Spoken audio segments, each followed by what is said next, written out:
Hello friends, రోజు veg curries తిని తిని బోర్ కొట్టి ఉంటుంది కదా. సో ఈరోజు అయితే నాన్ వెజ్, అందులోకి బోటి కర్రీ ఎలా చేయాలో ఇన్ డీటెయిల్గా మీతో ఈ వీడియోలో షేర్ చేయబోతున్నాను ఫ్రెండ్స్. ఈ రెసిపీ అయితే చాలా హెల్దీ డిష్, చిన్న నుంచి పెద్దవాళ్ళ వరకు కూడా ఎంజాయ్ చేయగలిగే రెసిపీ అనమాట. అందులోకి మెయిన్గా పిల్లతల్లులకి చాలా మంచిది, పాలు తొందరగా పడతాయి. సో ఇంత మంచి రెసిపీని నేను చెప్పినట్లుగా ఒక్కసారి ట్రై చేసి చూడండి ఫ్రెండ్స్. ఒక్క ముద్ద కూడా వదలకుండా తింటారు మీ పిల్లలైతే. ఇంకా తినని వాళ్ళు కూడా వదలకుండా తినగలిగే రెసిపీ అన్నమాట ఇది. సో ఈ రెసిపీ ఎలా చేయాలో పూర్తి వివరాలు వీడియోలో చూసిద్దాం ఫ్రెండ్స్.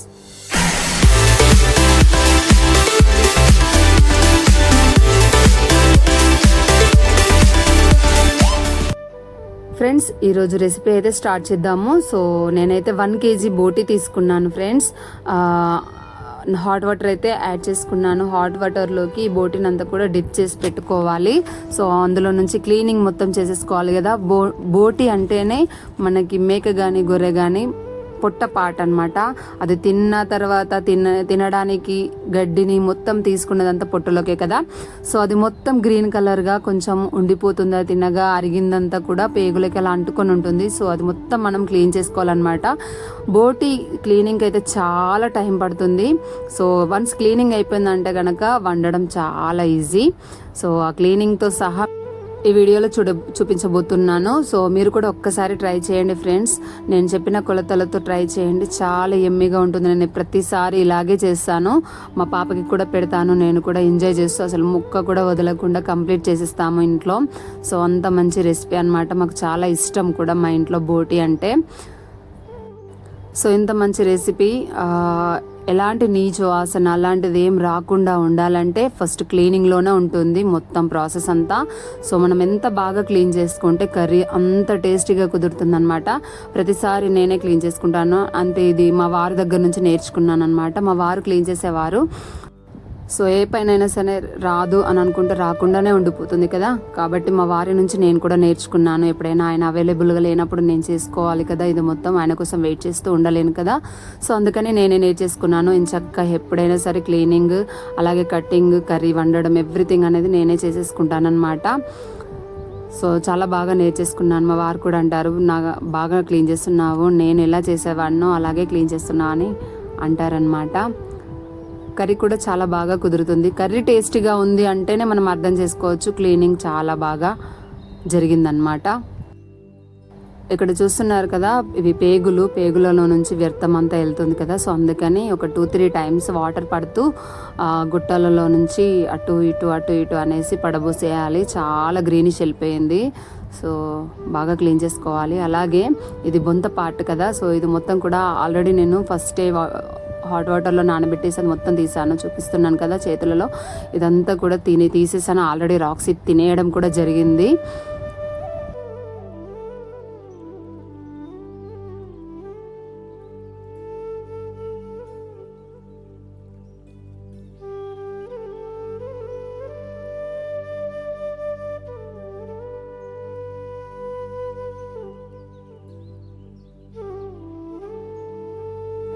అమ్మయ్య, మొత్తానికైతే క్లీనింగ్ అయితే అయిపోయింది. మళ్ళీ కొంచెం హాట్ వాటర్ పోసేసుకొని ఎంచక్క నానబెట్టేసుకుంటాను అనమాట.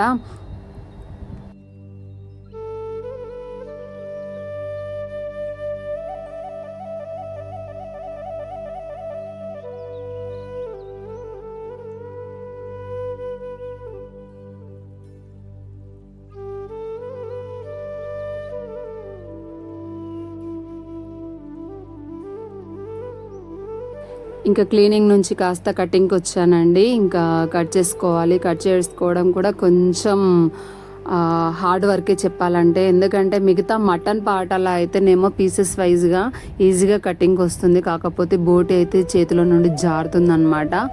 సో ఆ జారులో నుంచి కట్ చేయడం చాలా కష్టం అవుతుంది. సో ఇక్కడ చూస్తున్నారా, రాక్సీ కావాలి అని పైకి రాదు. దానికి తెలుసు నేను కొడతానని, నాటి థింగ్స్ చేస్తే. సో అందుకని అక్కడ కూర్చొని చూస్తూ ఉంటుంది అనమాట. మధ్యలో అమ్మ ఏదైనా ముక్క వేస్తే తింటూ హాయిగా అక్కడ కూర్చొని చూస్తూ ఉంటుంది. నేను కట్ చేస్తూ ఉంటే ఇంకా ఉన్న బోటిని చూస్తూ తిన్నట్లుగానే ఊహించుకొని ఎంజాయ్ చేస్తుంది అనమాట మా రాక్సీ.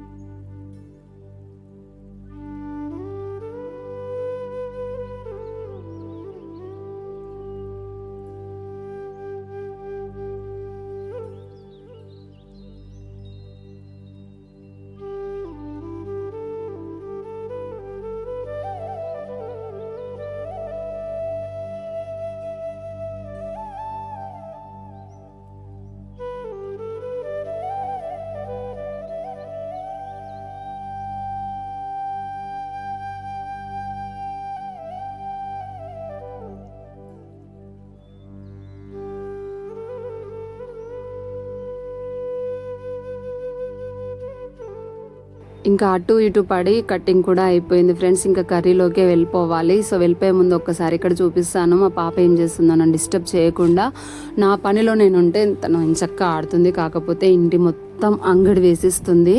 సో ఆట వస్తువులన్నీ ఇల్లంతా పరుస్తుంది అనమాట. కాకపోతే నేను ఇంకేమనను, ఎందుకంటే తనంతట తను ఆడుకోవాలంటే తన గేమ్స్ని సపోర్ట్ చేయాలి కదా, తిడుతూ ఉండొద్దు, ఇది తీయొద్దు అది తీయొద్దు అనేసి. కాబట్టి ఇంకా నేను కూడా, తను కూడా విలువైనవి ఏమీ ముట్టదు, నేను వద్దు అన్నానంటే అవి ఏం ముట్టదు. సో అందుకని ఇంకా మిగతా వాటికి నేనేం ఆర్గ్యూ చేయను అనమాట, వదిలేస్తాను ఆడుకోనివ్వండి అని.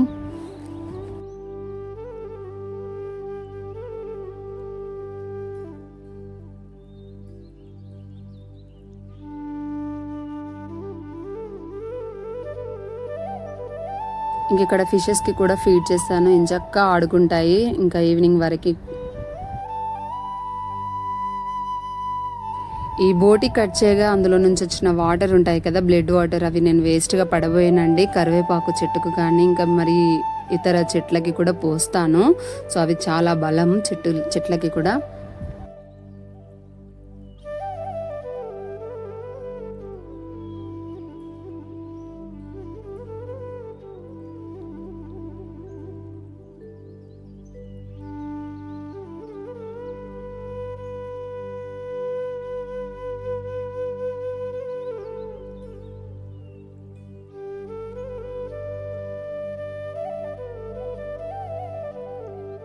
ఇంకా కట్ చేసేటప్పుడు ఒక ముక్క అటు ఇటు కింద పడిపోతూ ఉంటుంది కదా, సో అందుకని మళ్ళీ ఒక్కసారి వాష్ చేద్దామని వాటర్ పడుతున్నాను. చూసారు కదా, మనం వడబోస్తుంటే చేతిలో నుండి ఆ పీసెస్ అనేవి జారుతూ ఉంటాయి. సో ఈ పార్టే బోటి పార్ట్ అంటేనే జారుడుగా ఉంటుంది. అందుకని ఇంకా ఇలా కుదరదు అనేసి ఒక జల్లి గిన్నె పెట్టేసుకొని అందులో పోసేస్తే చక్కగా వాటర్ అన్ని సపరేట్ అయిపోతున్నాయి. సో మరి ఇంకొకసారి వాష్ చేసేసుకొని అందులో పోసేస్తే మనం కర్రీ, పోపు, ఆనియన్స్ ఇవన్నీ ఫ్రై అయ్యేలోపు వాటర్ అంతా సపరేట్ అయిపోతుంది. ఇంకా అప్పుడు చక్క ప్యాన్లో వేసేసుకోవచ్చు.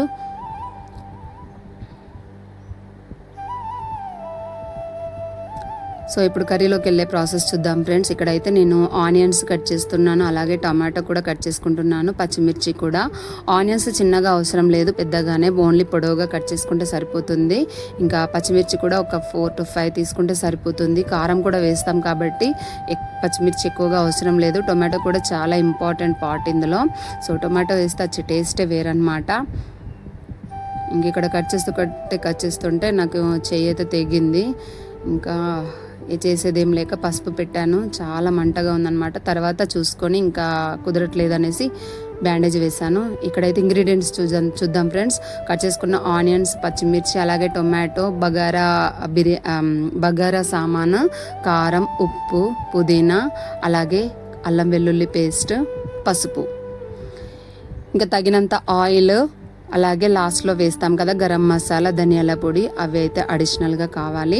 సో ఇక్కడైతే నేను ఆయిల్ వేసుకున్నాను. నాన్ వెజ్లోకి ఆయిల్ అయినా మసాలాలైనా, ధనియాల పౌడర్ అయినా, అల్లం వెల్లుల్లి పేస్ట్ అయినా కొద్దిగా ఎక్కువ వేస్తేనే ఆ టేస్ట్ అనేది చాలా బాగుంటుంది. సో నీచు వాసన రాకుండా ఎంజాయ్ చేస్తూ తినేసేయచ్చు అనమాట. ఇంక ఇక్కడ మసాలా సామాను ఫ్రై అయిపోయాయి. ఇంక ఇప్పుడు ఇందులోకి ఆనియన్ అలాగే పచ్చిమిర్చి వేసుకుంటున్నాను. సో గోల్డెన్ కలర్ వచ్చేంత వరకు కూడా సాల్ట్ వేసుకొని బాగా ఫ్రై చేసుకోవాలి. ఇక్కడ నాకు తొందరగా ఉడకాలనేసి నేను కుక్కర్ గిన్నెలో వేసుకుంటున్నాను, కుక్కర్ పెట్టేసుకుంటాను. కొంతమంది ఇంకా డైరెక్ట్ మంట పైన కూడా ఉడికించుకుంటారు. ఎలాగైనా సరే టేస్ట్ మాత్రం అసలు కొంచెం కూడా చేంజ్ ఉండదండి. సో అంత బాగుంటుంది టేస్ట్. కంపల్సరీ మీరు ట్రై చేయండి ఫ్రెండ్స్. ఇంకా ఆనియన్స్ ఫ్రై అయ్యాయి కదా, ఇంక ఇప్పుడైతే పుదీనా వేసుకుంటున్నాను. పుదీనా కూడా ఇంచక్క పచ్చివాసన పోయేంత వరకు ఫ్రై అయిన తర్వాత ఇందులో పసుపు యాడ్ చేసుకుంటున్నాను.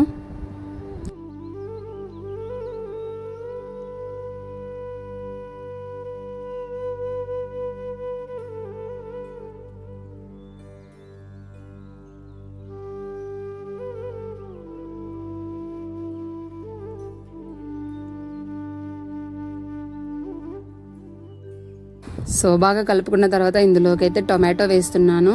అల్లం ఇప్పుడే వేయకూడదు. సో టొమాటో మగ్గిన తర్వాత చక్కగా ఫ్రై అయిన తర్వాత అప్పుడు అల్లం వెల్లుల్లి పేస్ట్ వేస్తాను. ముందుగా వేస్తే ఏంటంటే తొందరగా అడుగంటుకుంటుంది అన్నమాట.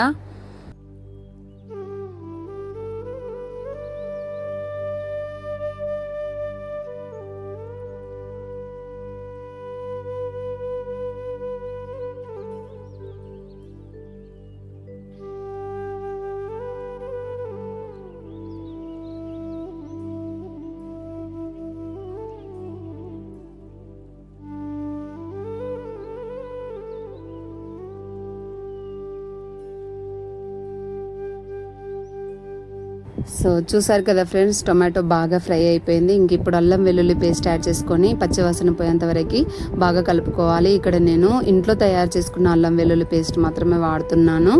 సో ప్రతి కర్రీలోకి కూడా నేను ఇంట్లోనే తయారు చేసుకుంటాను అనమాట, అసలు కొనను. ఇంకేముంది ఫ్రెండ్స్, ఇంకా రెడీ చేసి పెట్టుకున్న ఇక్కడ బోటి కర్రీ అయితే అందులో వేసేసుకోవాలి. వాటర్ మొత్తం సపరేట్ అయిపోయింది చక్కగా. సో ఇది మొత్తంని తీసుకొని ఇందులో వేసేసుకోవాలి. అందులో నుంచి బోటిలో నుంచి వాటర్ అనేది ఊరుతుంది, ఎందుకంటే కొంచెమైనా వాటర్ కంటెంట్ ఉంటుంది కాబట్టి. సో అందులో నుంచి వాటర్ మొత్తం పైకి తేరేంత వరకు కూడా ఉడికించుకోవాలి.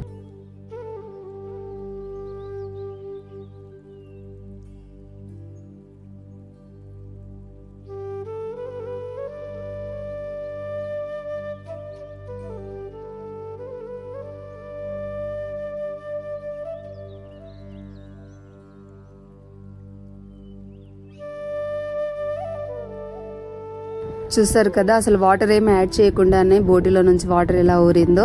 సో ఇప్పుడు ఇందులోకి కారం వేస్తున్నాను తగినంత. సాల్ట్ ఒకవేళ పడితే కనుక ఇంకా కొంచెం యాడ్ చేసేసుకోవచ్చు మీరు. నేను ముందుగానే ఆనియన్స్ టైంలోనే మొత్తం సాల్ట్ వేసుకున్నాను కాబట్టి నాకు అవసరం లేదనిపించింది. అందులోకి నాకు కారపొడిలో కూడా సాల్ట్ ఉంటుంది కాబట్టి ఇంకా నాకు పట్టదనిపించింది. సో కొంచెం వాటర్ యాడ్ చేసేసుకొని విజిల్ పెట్టేసుకోవాలన్నమాట. ఒక 10 నుంచి 12 విజిల్స్ వరకు కూడా ఉడికించుకోవాలి ఫ్రెండ్స్.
సో విజిల్స్ అయితే కంప్లీట్ అయ్యాయి ఫ్రెండ్స్. ఇంక ఇప్పుడు స్టవ్ ఆఫ్ చేసుకొని కాసేపు అందులో నుండి గ్యాస్ కూడా పూర్తిగా పోయే విధంగా పక్కన పెట్టేసుకోవాలి. సో నా బిజీలో నేనుంటే పాపం మాత్రం ఎంచక్కా లోపలికి వెళ్ళి హాయిగా పడుకుంది. ఎంత బంగారు తల్లి అనిపిస్తుందో ఒక్కొక్కసారి. సో అస్సలు నన్ను సతాయించదు. నేను ఒక పనిలో ఉన్నానంటే వదిలేస్తుంది నన్ను.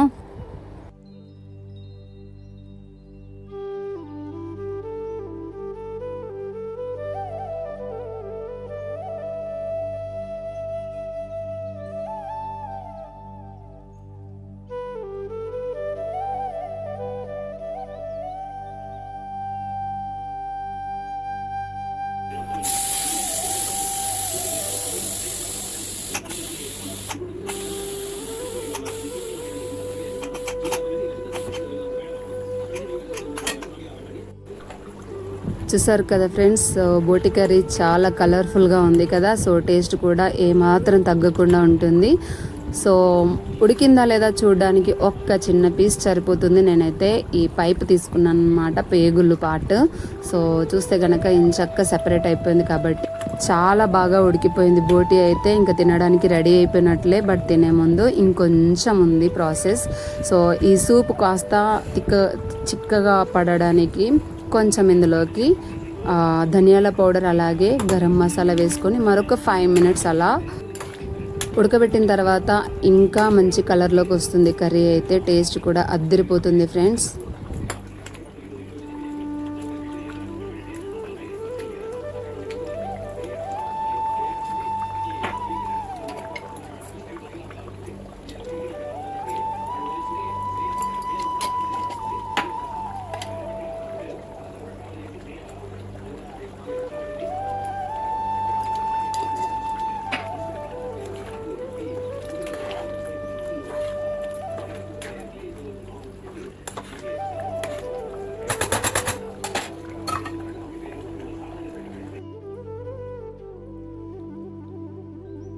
ఫ్రెండ్స్ సూప్ అయితే చాలా బాగా చిక్కబడిపోయింది. ఇంకా కర్రీ తినడానికి రెడీ అయిపోయింది. ఇంకా స్టవ్ ఆఫ్ చేసుకొని సర్వ్ చేసుకొని తినేసేయడమే అన్నమాట.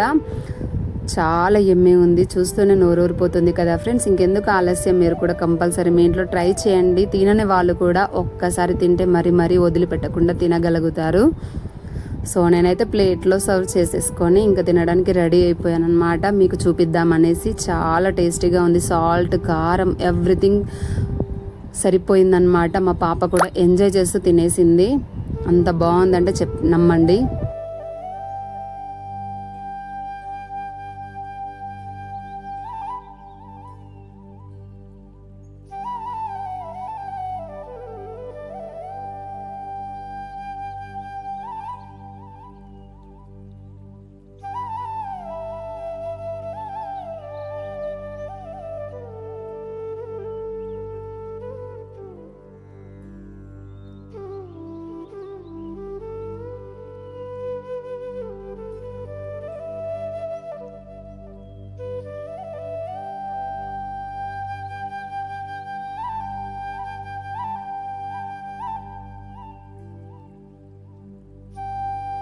దీన్ని పెద్దవాళ్ళం సరే తినేస్తాము, చిన్నపిల్లలకి ఎలా పెట్టాలి అని అనుకుంటారు కొంతమంది. నేను చిన్నపిల్లలకి ఎలా పెట్టాలో కూడా చూపిస్తున్నాను మా పాపకి. నేనైతే ఇందులో నుంచి బోటి పార్ట్ అంటేనే అన్ని మెత్తగానే ఉంటాయి పీసెస్, కాబట్టి ఏది ఎలా తినిపించినా పర్లేదు. కాకపోతే అందులోకి కూడా దొబ్బ పార్ట్ అలాగే పేగులు, సో ఇలాంటివి మనము చేతితో చుంచితే చునిగే ఇలాంటి పార్ట్స్ మాత్రం వేసేస్తాను నేను. అలాగే నేను ఎప్పుడైనా సరే బోటితో పాటు లివర్ కూడా తెప్పిస్తాను, మటన్ లివర్ పాపకి పెట్టడానికి. సో లివర్ కూడా చాలా హెల్ప్ఫుల్ కదా బాడీకి. సో ఇప్పుడు నేను వీడియోలో చూపిస్తున్న విధంగా ఇలా చేయితో తుక్కు చేసేసుకోవాలన్నమాట.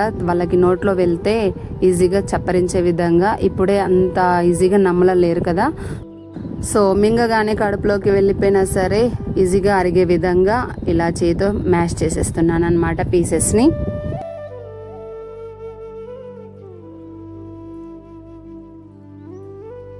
నేను ఇక్కడ పాపకి కలుపుతూ ఉంటే మా రాక్సీ అనుకుంటుంది తనకి కలుపుతున్నానేమో అనేసి.